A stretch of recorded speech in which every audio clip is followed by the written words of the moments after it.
नमस्कार, मैं मनोज विश्नोई और रेड प्लस न्यूज़ में आपका एक बार फिर से स्वागत है। बाड़मेर, जैसलमेर और बालोतरा लोकसभा चुनावों को लेकर के अपडेट ये है कि कल शाम 5 बजे चुनाव प्रचार तो थम गया, लेकिन सभी प्रत्याशी डोर टू डोर संपर्क करके मतदाताओं के अपनी ओर आकर्षित करने का एक नया प्रचलन है, वो चलन है, शुरू कर चुके हैं। छोटी छोटी बातों को लेकर के भी एक एक कार्यकर्ताओं को सजग रहने के लिए कह रहे हैं। और कल यानी कि 26 अप्रैल को पो फटते ही सबका काम और सबसे पहले हमारा नाम इस स्लोगन के साथ में हर एक प्रत्याशी अपने तौल तरीके से अपने अपने कार्यकर्ताओं को वफादारी के साथ काम करने की सलाह दे रही है। इन चीज़ों की ओर परखते हैं कि बाड़मेर और जैसलमेर की पट्टी का जो चुनाव था, ये चुनाव आखिरकार कहाँ तक पहुँचा और चुनाव में क्या-क्या देखने को मिला। तो आप ज़रूर अपने नाप-तोल बजट बाज़ार के अंदर बात को डालने की कोशिश करेंगे कि ये चुनाव कम से कम एक ऐसा चुनाव था, इस चुनाव के भीतर शुरुआत है वो धार्मिक बातों को लेकर के हुई। धीरेन्द्र शास्त्री बागेश्वर धाम से सीधे पधारे और बाड़मेर के भीतर एक सभा करके हिंदुत्व के प्रति, राष्ट्र के प्रति प्रेम जाहिर करने की एक संभावना को व्यक्त किया। और इसी सिलसिले के भीतर यदि कि राजनीति को धर्म से जोड़ा जाए या फिर धर्म को राजनीति से जोड़ा जाए, तो एक दूसरे के सामंजस्य संतुलन में आप अपने आप को कहाँ फिट बैठाते हैं, ये देखने वाली चीज़ होगी। इन्हीं बातों को लेकर के आज मैं इस खुले बागानों में और इस थार नगरी के गुड़ामलनी के किनारे पर, नदी के किनारे पर बसने वाले भोले गिरिजी मंदिर के भीतर ले आया हूँ। और मंदिर के भीतर यहाँ पर पक्षियों के चहचहा के बीच में सुंदर सुरीली, ये देखिएगा कैसे तो पत्ते हिल रहे हैं और कैसे यहाँ पर साधु संतों के वस्त्र है और किस तरीके से देखिएगा कि मंदिर को अपने आप में सजाया गया है। इन्हीं मंदिरों को लेकर के अक्सर राजनीति होती रहती है। और जैसा कि मैंने बताया कि धीरेन्द्र जो शास्त्री थे, उन्होंने राजनीति के बिंदुओं को लेकर के भी हाल ही में एक दिवसीय की राजनीतिक परचम की शुरुआत करते हुए, राजनीति में धार्मिक भावनाओं का ट्विस्ट पैदा करते हुए एक सम्मेलन बुला लिया था। और उसमें मुख्यमंत्री समेत राज्य मंत्री, कैबिनेट मंत्री और कृषि राज्य मंत्री की उपस्थिति एक बात से जाहिर करती है कि किसी न किसी पार्टियों का धार्मिक भावनाओं को लेकर के अपना एक भीतर का ज्वर है, वो देखने को मिल सकता है। और इसी तरीके से इस चुनाव के भीतर आपने देखा होगा कि कई बॉलीवुड के, कई हॉलीवुड के लोगों को देखने को मिला। और सितारों से सजी इस दुनिया के भीतर बाड़मेर एक बार इस लू की थपेड़ों के बीच में राजनीति को अपनी ओर चमकाने का प्रयास करते हुए बॉलीवुड के सितारे देखने को मिले। आप भी अपने आप को मशगूल रखें। क्या कहीं न कहीं जो कहूँगा कि रिचपाल मिर्धा के डायलॉग को सुनें, या खल्ली की भुजाओं को देखें, या कंगना रनौत को देखा जाए, या प्रधानमंत्री मोदी के जो भाषण को सुना जाए, या अशोक गहलोत और सचिन पायलट और जो कहूँगा कि गोविंद सिंह डोटासरा के ठुमकों को देखा जाए और उन्हें सुना जाए। आपने इस चुनावी समर के भीतर नवीन ट्विस्ट तो पैदा किया, देखा तो होगा, लेकिन कल चुनाव है। चुनावों के भीतर आप किसको वोट करेंगे, इनका आंकलन ज़रूर करना चाहिए। और इसी आंकलन को लेकर के आज हम आपके समक्ष हाजिर हुए हैं। इस चुनाव के मतदान से पहले का ये आखिरी एपिसोड है। और एपिसोड के भीतर बता देना चाहूँगा कि 3 ऐसे उम्मीदवार जो अपने स्वयं को खुद की श्रेणियों में व्यक्त करते करते हाई क्लास की श्रेणी के तौर पर माने जा रही हैं। इंडिया अलायंस से उम्मीदवार है, उनका नाम है उमेद आराम बेनीवाल, और बीजेपी से कैलाश चौधरी और रविंद्र सिंह भाटी, जो कि बैलेट नंबर 9 और सेब का निशान लिए, और उधर ताराराम महना जो कि अलमारी का निशान लिए चुनावी समर की पिच के भीतर सलामी बैट्समैन के तौर पर बल्लेबाजी करते हुए नजर आ रही हैं। लेकिन फिर वही बात कि ये ऊँट किस करवट बैठेगा, और वो ऊँट है वो कल शाम तक बैठ जाएगा। लेकिन किसके पक्ष में बैठेगा ये तो कोई बता नहीं सकता। लेकिन इन पेड़ पौधों से और इन पक्षियों की आवाज़ों से तो बस यही लगता है, इस बार थार की राजनीति एक नवीन आयाम को छू लेगी। कमोबेश ऐसी स्थिति क्यों प्रकट होती है जब राजनीतिक पार्टियों के भीतर मचे घमासान और राजनीतिक पार्टियों के भीतर पनपने वाले ज्वार की बदौलत इस बार बाड़मेर और जैसलमेर और बालोतरा का ये जो जो लोकसभा चुनाव है, ये अपने आप में आनंदित करने वाला था। और इसलिए है कि ये हॉट सीटों में शुमार था। चीज़ों को कई चीज़ों की ओर परखते हुए ले जाएँ तो आपने ये भी देखा होगा कि अशोक गोदारा का भी एक अलग-सा करियर था। कंगना रनौत का भी एक अलग-सा करियर इसमें दिखा और इनके अतिरिक्त बहुत सारे चीज़ों को आपने देखा, जाँचा और परखा। लेकिन फिर वही बात आखिरकार आपकी उँगली वही टिक-टिका करके एक जगह खड़ी हो जाती है कि रिज़ल्ट क्या रहेगा? मैं गुढ़ामालानी से हूँ और गुढ़ामालानी के क्षेत्र की बात करूँ तो रिज़ल्ट है वो इस बार यहाँ ट्विस्ट देने वाला है। रिज़ल्ट इसलिए है कि कुछ लोग ये कह रहे हैं कि जसवंत सिंह जैसे जो हालात पैदा हुए थे, जिस समय जसवंत ने चुनाव लड़ा था, क्या वाक़ई में चुनाव इसी दरमियान के लड़ा जाएगा? जसवंत ने जो चुनाव लड़ा था, क्या वो ही वोट बैंक रविंद्र हासिल कर पाएँगे? और क्या उस वक़्त के नेता जो जिसने वोट लिए थे, क्या वो अन्य कैंडिडेट को भी अपने अनुसार वोट मिलेंगे? लेकिन स्थितियाँ ऐसी तो है नहीं।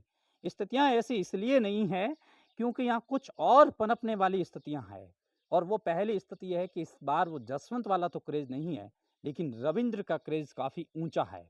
रविंद्र का क्रेज़ इसलिए ऊँचा है कि रविंद्र ने अपने कम समय के जीवनी के भीतर जिस तरीके से बाड़मेर, जैसलमेर और बालोतरा पट्टी के चुनावों के मतदाताओं को अपनी ओर ही नहीं, बल्कि सूरत, अहमदाबाद, मुंबई और पुणे जैसे इलाकों से भी अपना क्रेज़ कायम करके समस्त नेशनल और इंटरनेशनल मीडिया में अपनी जगह बना ली।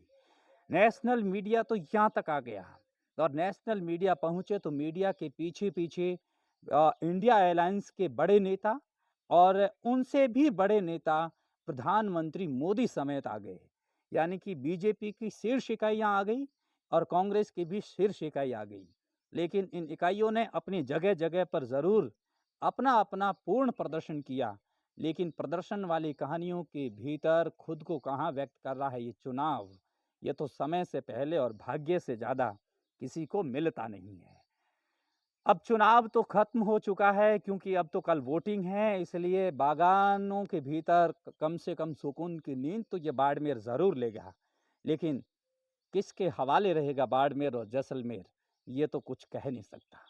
अपने भीतर बसने वाली एक-एक कहूँगा कि आत्मविश्वास वाली इकाइयों को आगे बढ़ाते हुए हर एक कैंडिडेट ने चुनाव प्रचार की शुरुआत की थी। सबसे पहले तो किया था रोड शो, नामांकन रैली, उसके बाद दे दनादन कैंपेनिंग, फिर से रोड शो और डिस्ट्रिक्ट लेवल पर अपनी ताकत को फूंकना, चाहे रविंद्र सिंह भाटी को लेकर के हो, चाहे बीजेपी का रोड शो कंगना रनौत के साथ में हो, चाहे कांग्रेस का रोड शो और उस ब्रिज के ऊपर से जो फोटो दिखाई दे रहा है, हैरत अंगेज है, अविश्वसनीय है, वो अकल्पनीय है। और रोड शो के बाद में आपने देखा होगा कि आज जिस तरीके से चुनावों में जान फूंकी जा रही है, ये अपने आप में कायल कर देने वाला है। कौन पहुंचेगा सांसद बाड़मेर का? क्या सांसद वही रहेगा जो पुराना है? क्या सांसद नया बनेगा जो धारा के अनुरूप हमेशा कांग्रेस या बीजेपी का बनता है? क्या इन दोनों से परे, क्या बाड़मेर को एक नया सांसद मिलेगा जिसकी उम्र तकरीबन 26 साल होगी? क्या बाड़मेर को वो सांसद मिलेगा जिसको लेकर के देश और दुनिया के भीतर चर्चा होती है कि कौन है रविंद्र? और क्या उम्मीदों की उम्मीद जो घर-घर उम्मीद बोले की कहानियों को पलटवार के तौर पर अपने आप में अजूबा पेश करने वाले इंडिया अलायंस के संयुक्त उम्मीदवार का उम्मीदराम बेनीवाल इस टकटकी लगाए बैठे हैं कि जब 4 जून के बाद में जब संसद की शुरुआत होगी, तो क्या मैं पहुंचने वाला हूं उम्मीदराम बेनीवाल को लेकर के? यानी कि मैं का मतलब या उम्मीदराम बेनीवाल को शामिल कर लीजिएगा। और क्या केंद्रीय कृषि राज्य मंत्री की वापसी हो रही है? इन्हीं बिंदुओं को लेकर के कुछ लोगों से चर्चा तो ज़रूर करेंगे, लेकिन फिर वही बात कि चुनाव के घमासान के भीतर आपने सारी कहानियों को देखा। आप किसी एक बिंदु को जो आपको सबसे ट्विस्ट लगे, रेड प्लस न्यूज़ के इस कमेंट्स बॉक्स में ज़रूर बताएं, जो आपको अच्छा लगे।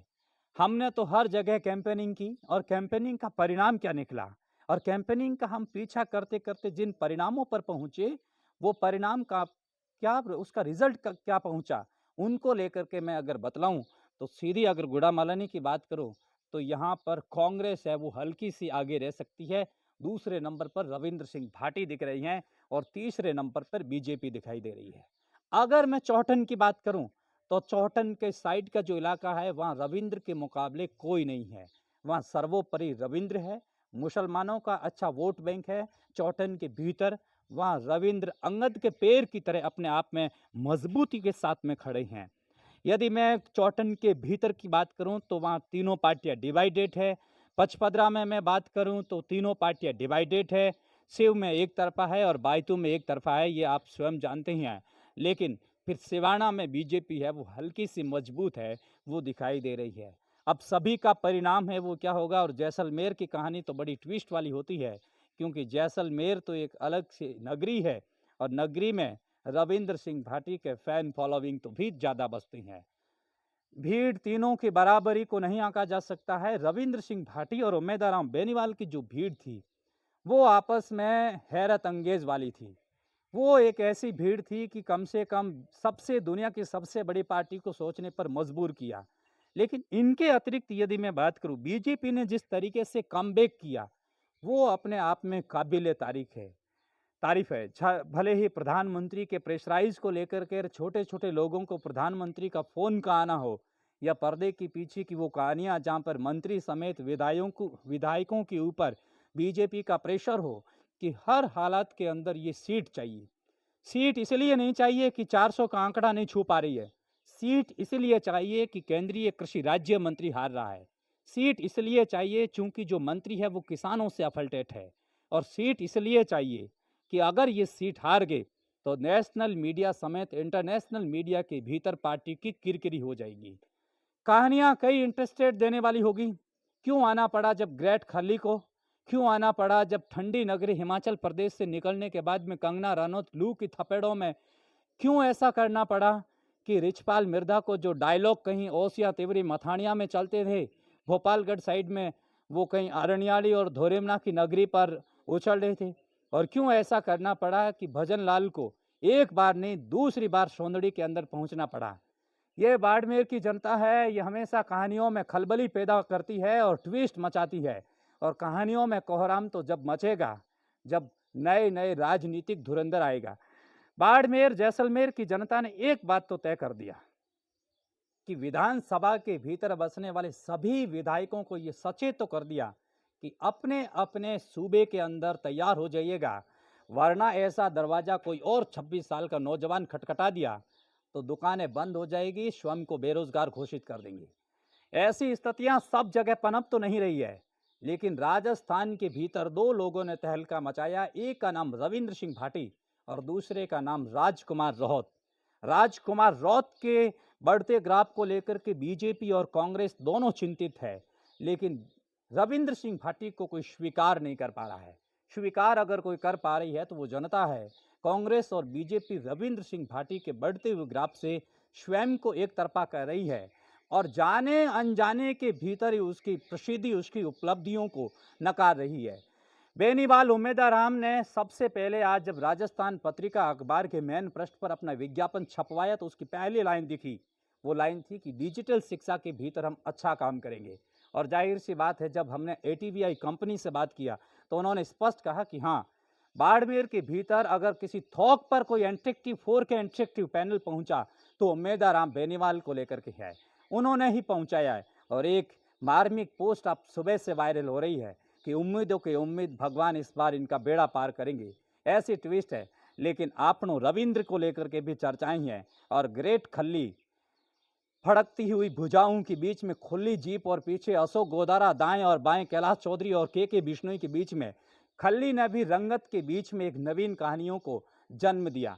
लेकिन फिर वही बात कि कहानियां जहां शुरू होती है वो धीरेन्द्र शास्त्री ने शुरू की थी और कहानियों का आज अंत भी किसी बाबा के साथ में करेंगी। एक ऐसे बाबा जो भोले गिरी जी मंदिर से आते हैं और कभी कभार ऐसे बयान देते हैं जो राष्ट्र धर्म को लेकर के हो, और उनसे चर्चा करते हैं कि पो फटते सबका काम और सबसे पहले हमारा नाम, लेकिन केवल मतदान में। आप देख रहे हैं रेड प्लस न्यूज़ और इस चैनल को लाइक करें, सब्सक्राइब करें, देश और दुनिया तक ज़रूर पहुंचाएं। लेकिन हमारी एक आपसे आखिरी अपील रहेगी चुनाव से पहले के, मतदान से पहले की, कि वोट डालने ज़रूर जाएं। पहले मतदान और फिर जलपान, जिसको भी वोट दें, लेकिन आपका वोट आपकी आवाज़ है और आपका एक वोट लोकतंत्र के भीतर एक नवीन पीढ़ी का किरदार निभाएगा और कच्ची ईंटों से इमारत सजाएगा। हमारे बीच में सुंदर गिरी जी महाराज है, इनसे चर्चा करते हैं। बाबा जी, सबसे पहले तो इस रेड प्लस न्यूज़ में आपका बहुत बहुत स्वागत है और स्वागत की इस कड़ी के भीतर मैं यहाँ पहुँचा हूँ। तो बाबा जी, सबसे पहले आप मतदान दिवस है कल और इनको लेकर के आप क्या कहना चाहेंगे? सबको धन्यवाद, बधाई हो। कल 26 अप्रैल 2024 को मतदान है। सभी जनता और जनार्दन से मेरी अपील है कि ज़्यादा से ज़्यादा संख्या में वोट डालें। वोट किनको किनको दें? क्या राष्ट्र धर्म के प्रति वोट दें या राष्ट्र धर्म वाली बात हवाई हवाई है? किनको वोट दें और किन लोगों को, किन लक्ष्यों को देखने के बाद वोट दें?